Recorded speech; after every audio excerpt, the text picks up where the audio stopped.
evangelho que leremos é o que se encontra em João, capítulo 6, a partir do versículo 24.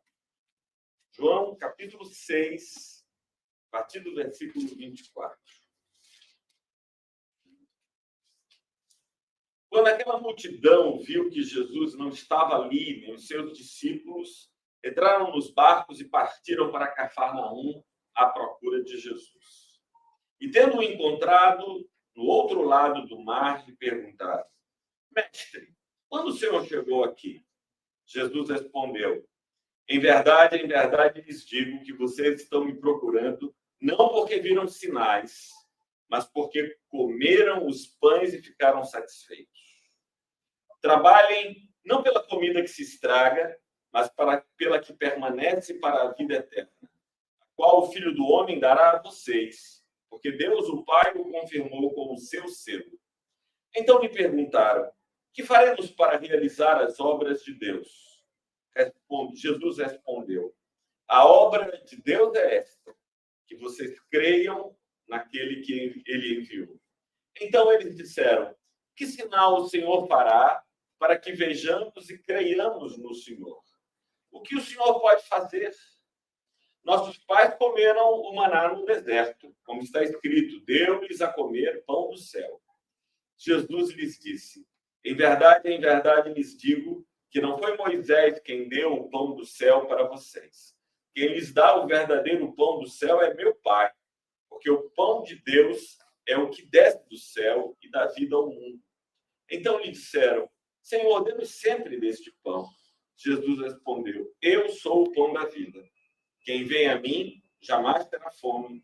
Quem crê em mim jamais terá sede. Evangelho do nosso Senhor, louvado sejas, ó Cristo. Que as palavras dos meus lábios e o meditar do meu coração sejam agradáveis na tua presença, Senhor, rocha minha e redentor. Podem sentar, irmãos.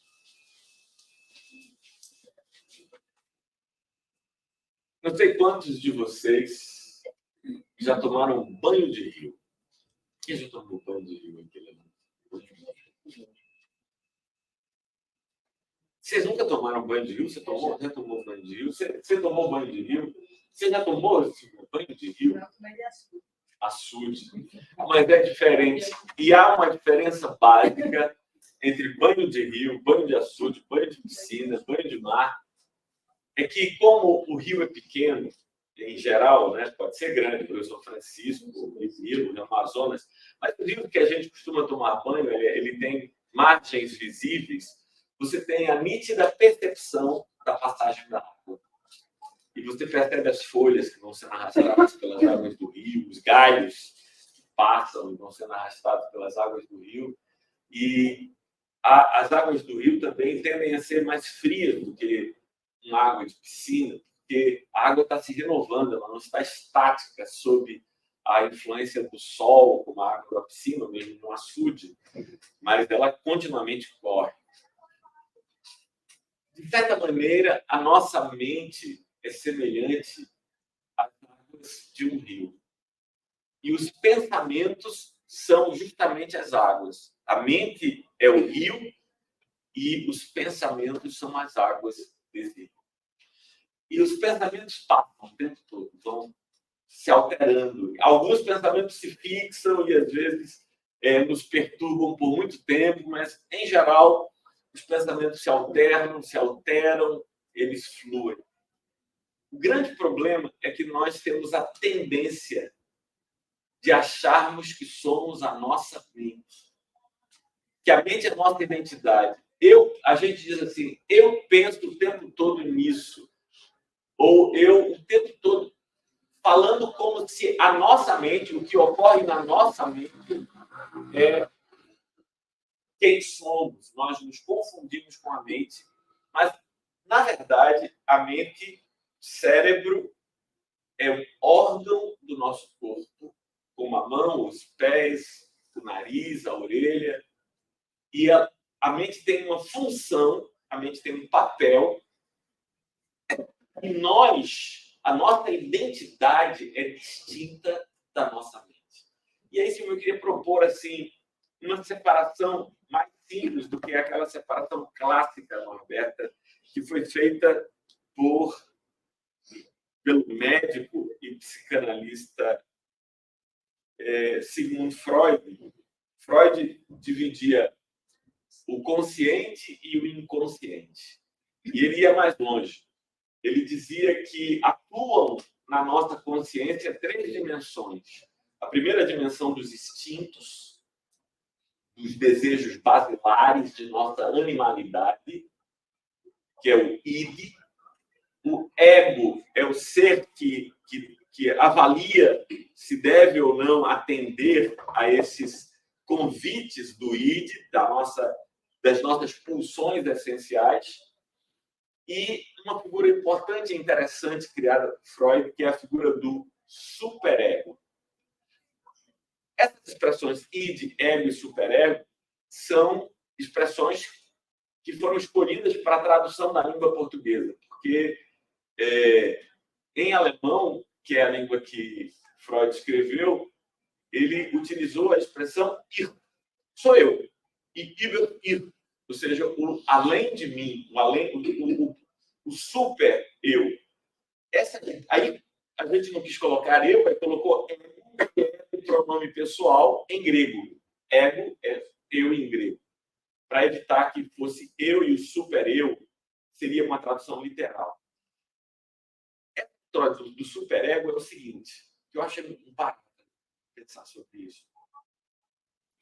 Quando a gente é criança, os nossos pais dizem, não faça isso, não faça aquilo, não faça aquilo outro, não faça aquilo outro. E a própria sociedade, a professoria na escola, e as pessoas com quem a gente convive, vai dizendo não, não, não, não, não.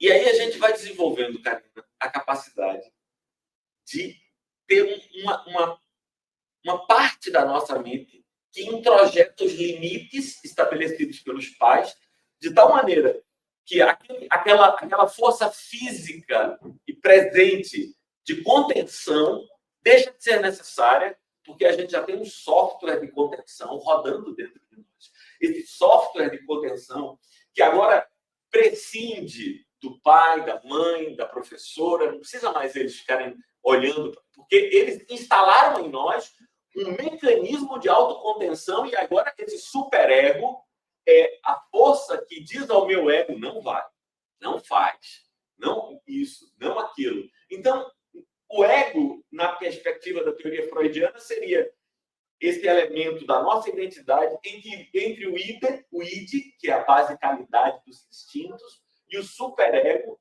que é a memória das limitações sociais que nos foram impostas. E a gente tem que, às vezes, o ego rompe com o superego. Fica para ti essas limitações. Eu não quero essas limitações, eu quero me liberar. E aí se entrega ao id, ou então nega o id atendendo à dimensão superior. Eu acho isso muito complicado. Eu nem sei se fui claro explicando essa estrutura toda. E eu acho que Jesus propõe um caminho mais simples. Jesus propõe uma divisão dicotômica em que, de um lado está a mente e do outro lado está a consciência. E a consciência, que é a sede do nosso eu, observa a mente. De onde eu tiro isso? De onde nós encontramos essa história e o que é que isso tem a ver com o texto que nós acabamos de ler? O contexto, Luciana, é assim. Jesus estava num lugar à beira-mar. E uma multidão vinha à procura dele para que ele fizesse milagres e ouvia as pregações que ele fazia e tal. Essa multidão veio e, como caiu a tarde, os discípulos chegaram para Jesus e disseram, olha, despeçam o pessoal, porque está ficando tarde, para que eles comprem comida no caminho de volta para a casa deles, senão eles vão chegar em casa à noite. E não é costume que as pessoas caminhem à noite. Então Jesus olhou para os discípulos e disse, deem vocês mesmos de comer a essa multidão. E aí um dos discípulos disseram, como é que a gente vai dar de comer a essa multidão? Nem se a gente tivesse 200 denários, a gente teria dinheiro para comprar pão para esse povo todo. Aí Jesus pergunta, o que vocês têm?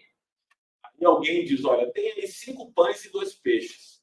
e Jesus manda todo mundo se sentar, e vocês conhecem a história, a multiplicação de pães e peixes, de tal modo que, ao final, além de todo mundo, aquela multidão de 12 mil pessoas, estou chutando esse número, porque o texto diz que eram 5 mil homens.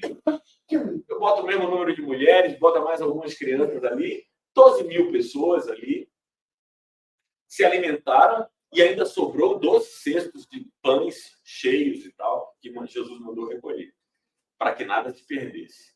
Então, muito bem, Jesus fez esse milagre e o pessoal foi para casa. No outro dia, o pessoal volta para o mesmo lugar, à procura de Jesus. Jesus já não está ali. Jesus havia entrado num barco, atravessado o mar da Galileia e ido para a cidade onde ele mora, onde ele morava, que é a cidade de Cafarnaum, onde ficava a casa dele. E a gente sabe que ele morava em Cafarnaum, Roberto, porque o Evangelho de Marcos diz que ele estava em casa quando arrombaram o telhado e desceram o paralítico. Né? Havia 4 amigos descendo o paralítico, ele estava em casa. Mas tinha tanta gente na casa dele, devia ser uma casinha pequena, que pelas portas e janelas não dava para ter acesso. E aí abrem o telhado, para descer Jesus. Valmir, o eirado era o lugar onde costumava se colocar o trigo para secar.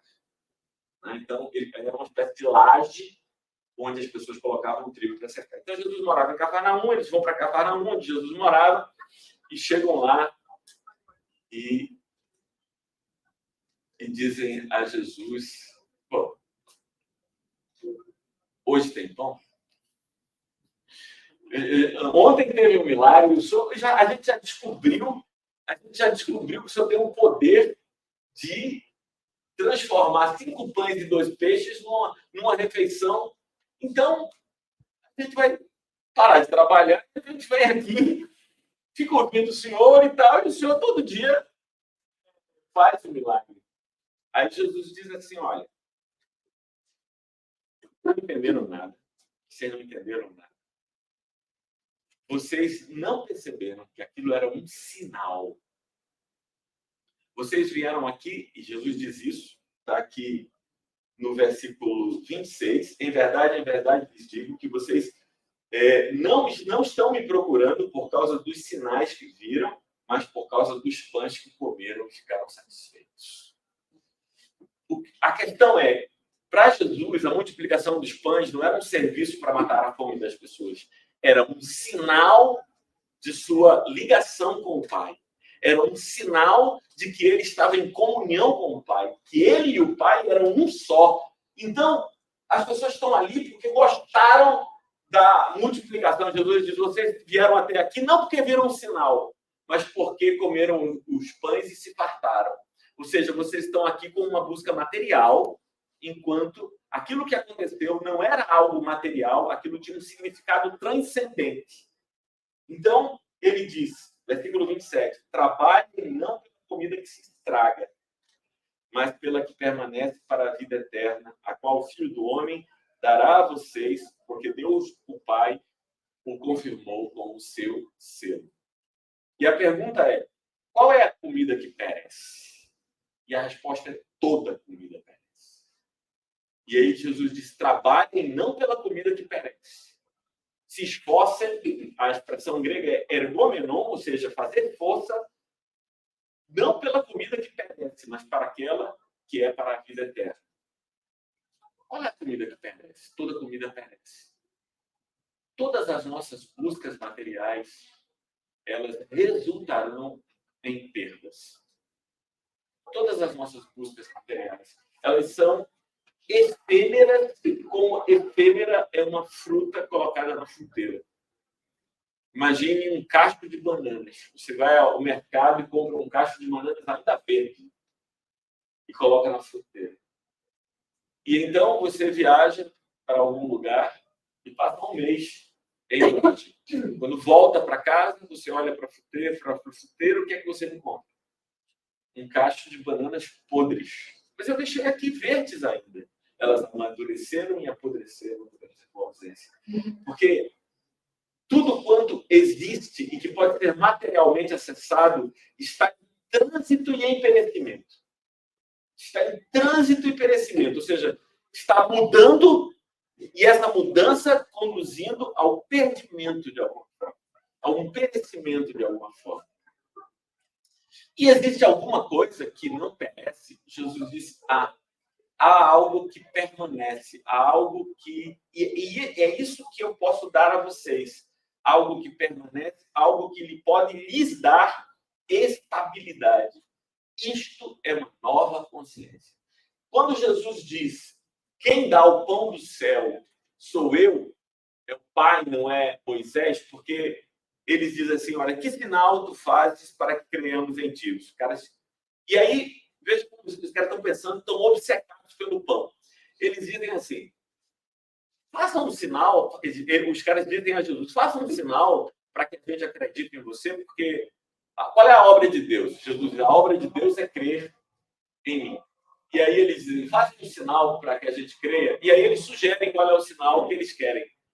Façam um sinal, porque Moisés nos deu aos nossos pais o pão que desceu do céu. O pão que desceu do céu. Ele estava se referindo ao milagre do maná, que é descrito no livro de Êxodo, quando caiu o pão do céu, né? E, na verdade, Henrique, era um fenômeno que era como se o orvalho da manhã se sedimentasse sobre as rochas e aquilo era possível colher o orvalho. O orvalho criava-se como uma hóstia. A hóstia é baseada no maná do deserto, né? Ela é pensada com base no maná do deserto.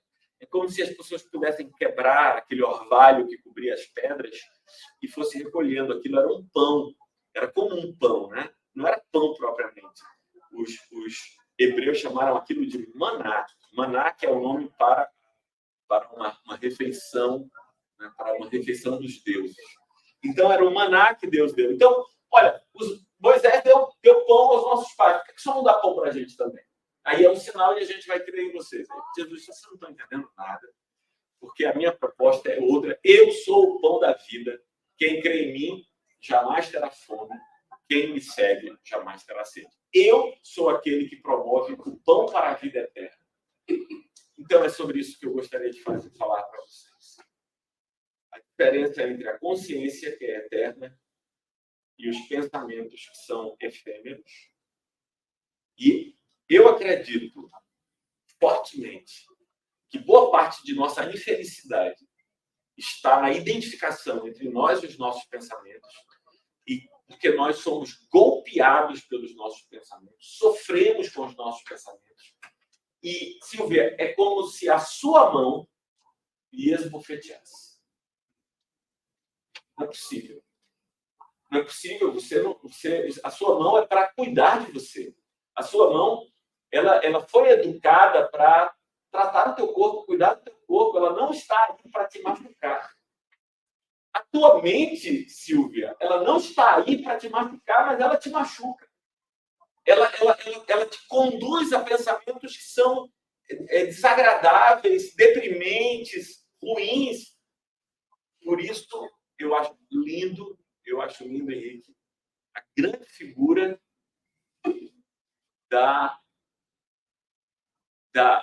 do nirvana, da realização budista.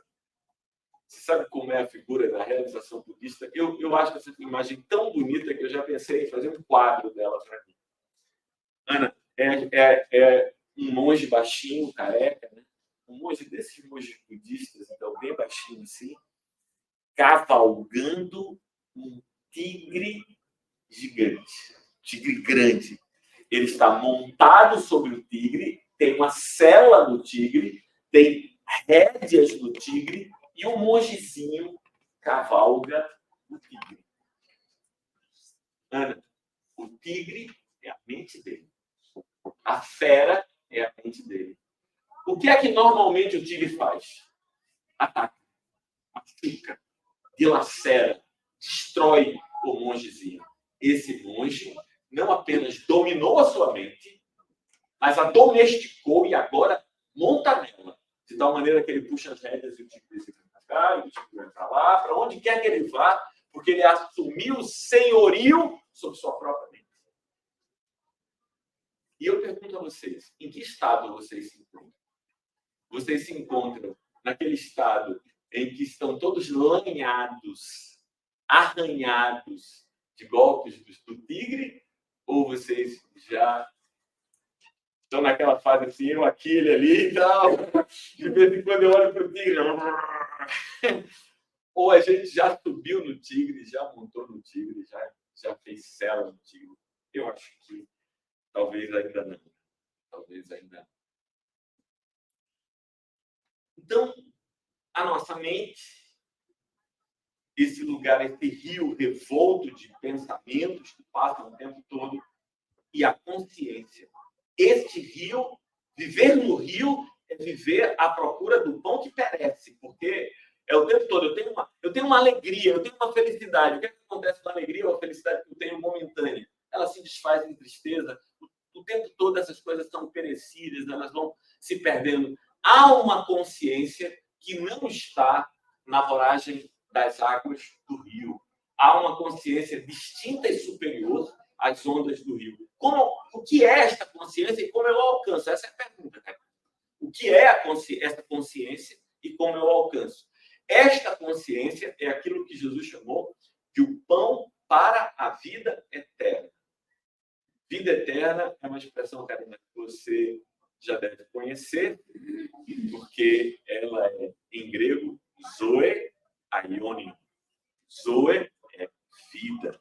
Aionion, aquela que não tem limites. Ion seria o tempo, né? Aionion seria aquele um sem tempo, eterno é um sem tempo. Então, que pão é esse? Que consciência é essa que me leva para a vida eterna? E aí eu queria, sem me aprofundar muito, dizer 4 verdades formativas de nossa consciência. Se nós alcançarmos essas verdades, nós poderemos, então, finalmente, olhar para o rio dos pensamentos e dizer: tudo passa. Tudo passa. Está passando. Está passando. Não nos vermos agarrados a nada disso. A primeira verdade formadora da nossa consciência é esta: nós procedemos em Deus, estamos em Deus e voltaremos para Ele. Esse ser que somos, que não são os pensamentos, mas esse ser, esse ego, esse ser que somos, procede de Deus, está em Deus e volta para Deus. Lembro muito do padre Antônio Vieira dizendo que se nós fomos feitos do pó e voltaremos para o pó, pó é o que somos. Se é do pó que viemos e ao pó voltaremos, que pó que somos? Somos pó. E aí Vieira, que coisa linda, Norberto. Vieira é o grande mago da língua portuguesa. Vieira é o grande mago da língua portuguesa. Vieira diz assim, Hélio, que nós somos o pó agitado pelo vento. Certo? Pó agitado pelo vento. Aí tem uns caras metidos a besta, porque o vento agitou e ele subiu muito. E aí o cara olha lá de cima, vendo o ventinho, o outro lá de baixo, e esse se acha superior àquele que é pequeno ali, e aí diz assim, por que ele é superior? É só o vento. É só o vento que o agitou um pouco mais. O que acontecerá com esse quando o vento cessar? O que acontecerá com esse quando o vento cessar? Pode volta. Pode volta. Então, ele diz, nós viemos do pó, voltaremos ao pó e somos pó. Só que o pó que somos agora está agitado pelo vento. Se levantou da terra e está agitado pelo vento. Por mais alto que vá, não devia se envaidecer, porque o destino dele é ser pó de vento. Então, o que é que nós somos? Nós procedemos de Deus, estamos em Deus e voltamos para Deus. Então, a nossa natureza é essa radical identificação com a divindade. Radical identificação com a divindade. É presunçoso dizer que nós somos Deus. Soa estranho dizer eu sou Deus, você é Deus.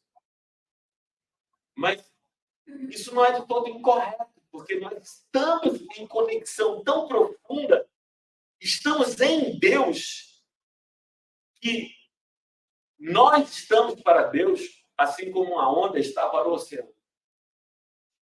A onda não é outra coisa senão o próprio oceano, só que é o oceano agitado por uma energia momentânea que quebra a madeira da parede. Então, essa primeira consciência transformadora a primeira consciência que Jesus veio nos ensinar, e ele nos ensinou quando ele disse: eu e o Pai somos um. Vocês e eu também somos um. E aí a lógica básica: se A igual a C, C igual a D, A igual a D. Então, nós estamos ligados. Isso já nos liberta do medo da morte. Isso já nos liberta dessa sofreguidão da vida. Como isso me incomoda? A mim me incomoda muito. Que tenho 56 anos e ela fica pensando: como será a minha vida quando chegar aos 56? Né? E olhando para o destino distante, Né? Mas eu tenho 56 anos, aí fiz as minhas contas assim, quanto tempo ainda tenho e tal, e a gente vive essa sofreguidão pela vida, esse desejo intenso da experimentação da vida. Porque o que dá, isso é estranho, e Henrique vai demorar muito para compreender isso. O que dá sentido e direção à vida é a morte. Se a gente não morresse, a gente teria uma vida tediosa. Porque mais um dia, tal. Mas é porque a morte está vindo e a vida caminha na direção da morte. A morte dá sentido à vida, dá direção à vida. Então, é que olhando, antevendo a nossa própria morte, nós valoramos o dia presente. Mas é que quando a gente tem 17, 18 anos, a gente acha que isso é uma coisa do... Mas a gente vai crescendo, o tempo vai passando, a gente vai vendo a morte, e o tempo presente ganha um valor, ganha um preço. Chico diz isso, né? Naquela canção, cara, Chico diz assim. E ele tinha se apaixonado por uma moça de 30 e poucos anos quando tinha 70. Ele tinha 70 e tinha se apaixonado por uma moça de 30 e poucos anos. E aí, aquela relação e tal, e ele olha para ela assim, e ela não tem pressa para nada, ela faz tudo lentamente. E aí Chico diz assim: e eu, como um avarento, conto os meus segundos, conto os meus minutos, cada segundo que se esvai, enquanto ela pensa no outro mundo, vive sua vida assim, né? E ela assim, ela tá lá, e eu, cada minuto da minha vida, estou querendo dar valor a esse minuto, porque aos 70, meu amigo, eu tenho que curtir essa existência agora. E registre-se, essa moça que ele se apaixonou aos 70 não foi a sua última paixão. Né? A mulher com quem ele vive hoje é uma outra pessoa, que ele já deve ter se apaixonado por ela aos 75. Ótimo, acho ótimo. Cada paixão dessa rende um disco novo. Cada paixão dessa rende um disco novo. Excelente. Que ele se apaixone ainda muito. Muito. Para que a gente tenha muitos discos novos. Consciência de que procedemos de Deus, estamos em Deus e voltaremos para Deus. Nós estamos na dimensão da vida eterna. A segunda consciência é que não dá nem para crescer nem para diminuir nessa vida. Não dá para ser mais do que você já é, nem nada pode lhe tornar menos do que você já é. Querer ser mais é só um outro pensamento. Mas se nós estamos assim, imersos em Deus, identificados em Deus, e somos como uma onda para o oceano, o que a água do oceano pode ser além de ondas? E qual a importância se a onda é maior, se a onda é menor, se tudo é onda? E se tudo quebra? E se tudo volta? E se tudo se refaz? Então, não apenas agora nós somos livres da sofreguidão da morte, da vida, mas agora nós somos livres também dessa compulsão por sermos maiores, ou essa dor por não sermos tão grandes quanto gostaríamos de ser. Entende? Voltando àquela figura de Vieira, eu não me deprimo porque eu sou um vento pequenininho, assim, uma coluna de pó bem baixinha, que foi agitada por pouco vento, nem me envaideço porque sou uma coluna alta, que o vento levantou bem alto, como um redemoinho, né? Como é que é o nome daqueles fenômenos lá dos Estados Unidos? furacões, os tornados, né, que agitam a poeira lá para cima. Olha, um tornado. Nem Tony Tornado segurou a onda. Quanto mais eu.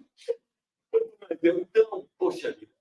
Eu não sei se vocês imaginam que upgrade existencial nós teríamos se fôssemos libertos da vontade de ser mais ou da tristeza de ser menos. Você não pode ser mais. E nada te fará menos do que você de fato é.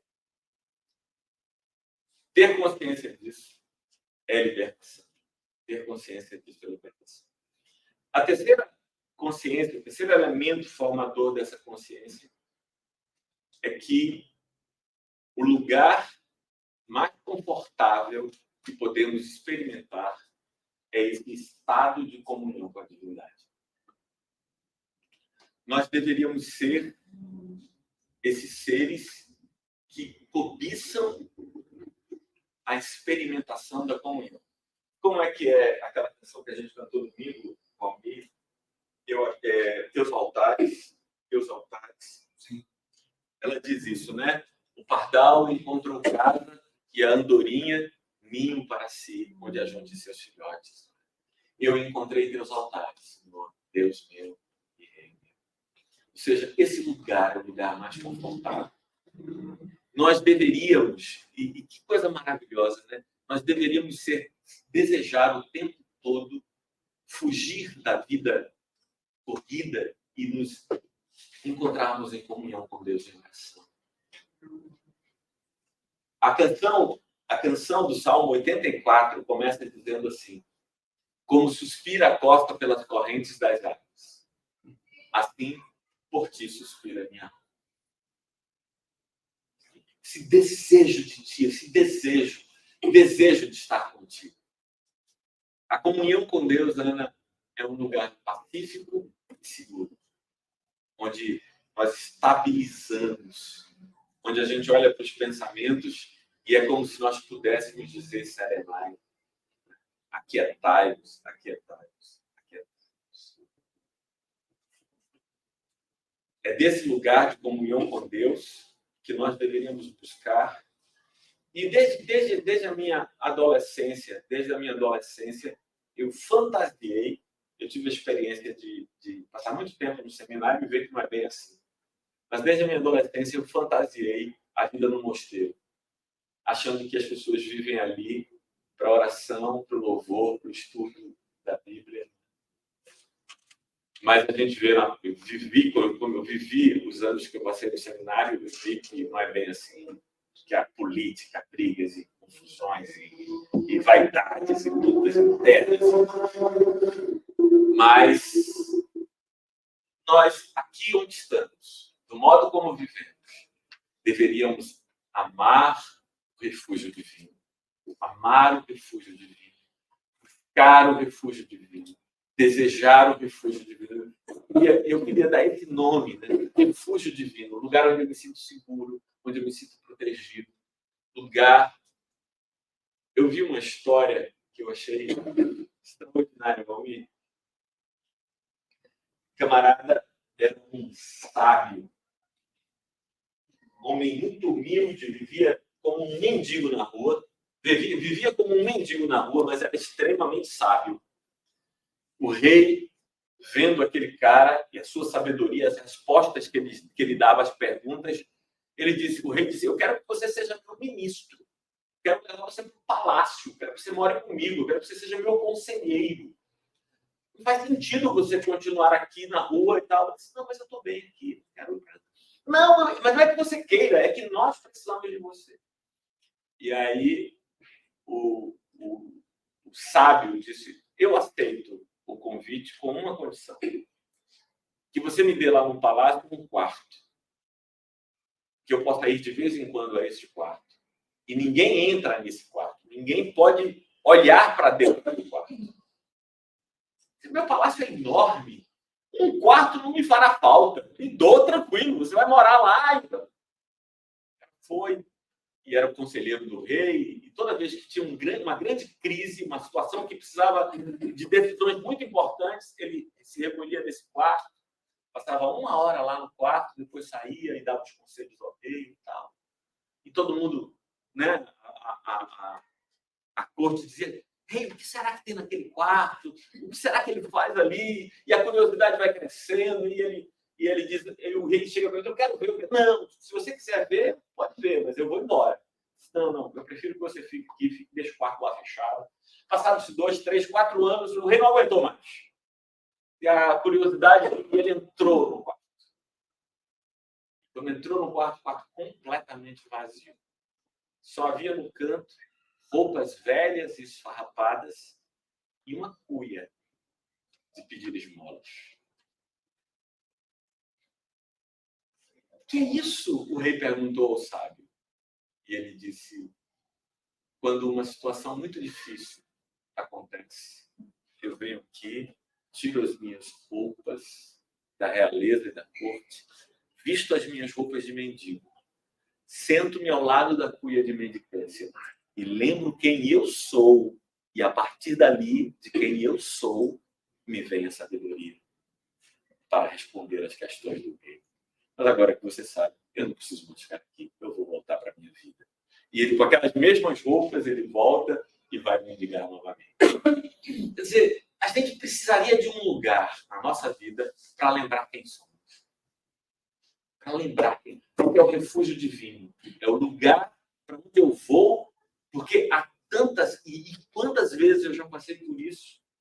Hélio, Maninha, que me acompanharam em um período assim da minha vida em que eu era extremamente concorrido, assediado por pessoas e tal. E como é importante em todo tempo saber que aquilo é passageiro, aquilo é efêmero, a fama, a glória, a busca. Quantas pessoas, você sabe disso, Hélio, exercem funções de poder, quando se aposentam, entram em depressão, não conseguem encarar a vida, porque agora se sentem um desvalor, porque o que lhes atribuía valor era o acesso e o interesse que as pessoas tinham nele e no poder que ele dispunha, mas agora que ele está despido desse poder, ele mesmo não consegue encontrar o seu valor, porque ele identificava o seu valor na procura que ele tinha. Como a procura cessou, agora qual é a referência do seu valor? De onde ele vai encontrar o seu valor? E ele se perde nesse desvalor e entra em depressão. É preciso um refúgio divino para a gente lembrar quem somos. Quem somos? Somos o que procede de Deus, o que está em Deus, de volta para Deus. Somos os seres em comunhão com Deus, que vivem nesse refúgio divino. E, em último lugar, a consciência. Essa é a mais difícil de todas, é a mais grave crise filosófica, que é: Deus é bom e a vida é boa. Deus é bom e a vida é boa. Eu me lembro sempre, Hélio, que já cresceu ouvindo Xuxa e Angélica, consegue lembrar dessas músicas antigas, né? Mas tem uma música que está na minha vida toda, eu ouvi a minha vida toda, que é aquela canção do encontro dos dois amigos, o amigo depressivo e o amigo otimista, né? Se encontram num bar. Você lembra dessa música que começa dizendo assim, o cara chega: salve, como é que vai? Amigo, há quanto tempo? Um ano mais. Posso sentar um pouco? Faço o favor. E tem uma frase nessa música que é a síntese do que o cara está sentindo. E ele diz: Rosa acabou comigo. Rosa não acabou o relacionamento. Rosa não acabou o casamento, não acabou comigo.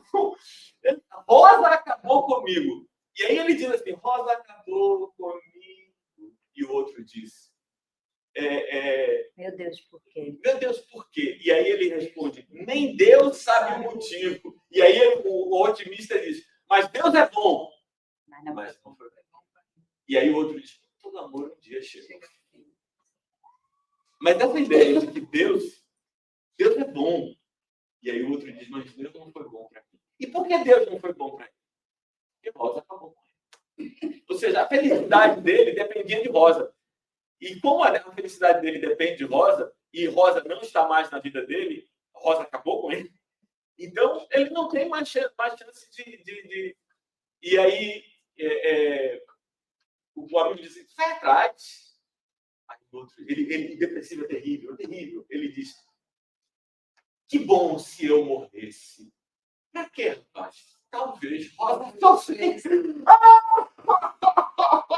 O cara está disposto a morrer para causar algum sofrimento em Rosa. Que bom se eu morresse. Por quê, rapaz? Talvez Rosa sofresse. Vá atrás. Na morte, a gente esquece. Na morte, a gente... Mas é no amor que se vive. Né? Que vida diminuída, cara. Que vida pequenininha essa vida que depende das realizações de nossos desejos e anseios para que a gente possa ser feliz, né? Então, a gente estabelece metas e a nossa felicidade depende da realização dessas metas. A gente foge de coisas que não deseja e a nossa felicidade depende de que essas coisas que a gente não deseja. Que vida triste! A vida da consciência divina é essa. Deus é bom e a vida é boa. Deus é bom e a vida é boa. Isso é o que os históricos chamavam de amor fati. Amor fati. Amar a vida do jeito que ela é, do jeito que ela está. Deus é bom e a vida é boa. Encher-se do perfume da gratidão e seguir em frente. E seguir em frente. E seguir em frente. Sobre essa postura estoica, Norberta, eu lembro de Sêneca, que é uma dessas figuras grandes. Assim, né? A cidade dele foi invadida, ele era senador romano, e a cidade dele foi invadida, e os estrangeiros que invadiram a cidade não apenas roubaram a casa dele, como também mataram um de suas filhas. Quando a cidade foi restaurada, a ordem, o general romano que expulsou os estrangeiros e que restabeleceu Sêneca na condição que ele tinha, disse a ele, eu lamento muito, senador, por todas as perdas que o senhor teve, tanto pessoais quanto materiais. E aí tem um artigo dele que diz assim, eu não perdi nada. Quanto é meu, trago comigo. Tudo quanto é meu, trago comigo. Ninguém tem o poder de me tirar. Ninguém tem o poder de me tirar. Tudo que é meu, trago. Parece ser uma coisa inatingível. Sabedoria ou uma ataraxia inatingível. Mas eu creio que é um horizonte para nós caminharmos. Sabemos quem somos, procedemos de Deus, voltamos para Deus. Buscarmos a comunhão com Deus como lugar mais precioso. Sabemos que nada há para ganhar, nada há para perder. E que Deus é bom. E a vida é boa.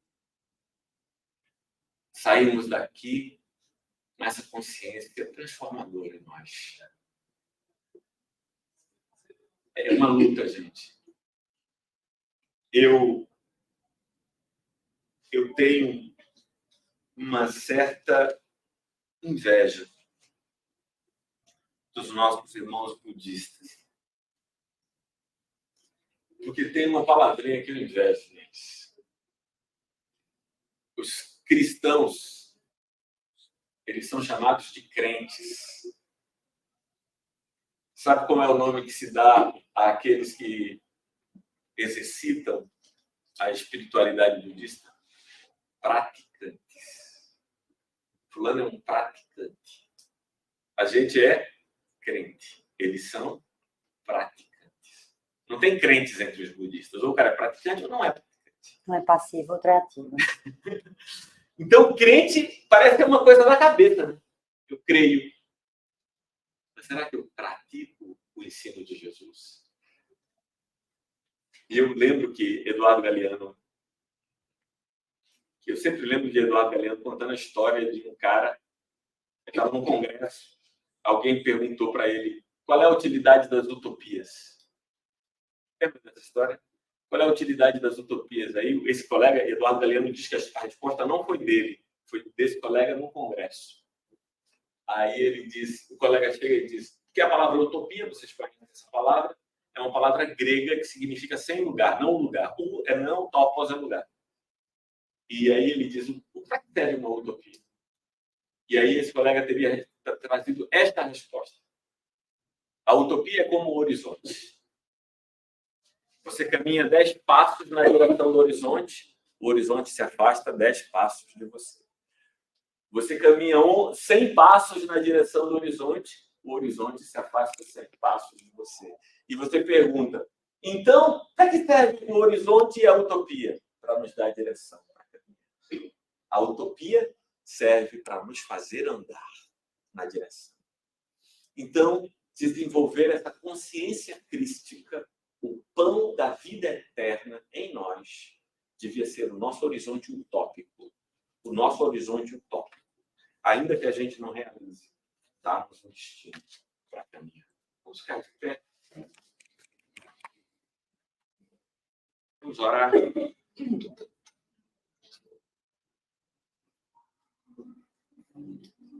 Senhor Deus, temos passado tanto tempo lendo menus, ouvindo discursos sobre a gastronomia, mas sem comer de verdade o teu pão, sem beber do teu vinho. Porque tu disseste que tua carne é verdadeira comida e o teu sangue é verdadeira bebida. Mas eis que durante décadas temos sido leitores de menus e de receitas e ouvintes de palestras sobre as delícias da gastronomia celeste, sem nunca pôr na boca, sem nunca provar de verdade tudo quanto tu tens nos oferecido. Esse pão que desce do céu. Nos ajuda, Senhor, a nos tornarmos não somente ouvintes, mas praticantes da tua palavra. E dá-nos a graça de caminharmos nesta direção. É o que te pedimos. Em nome do teu Filho Jesus Cristo. Amém. Podem se sentar, irmãos. Vamos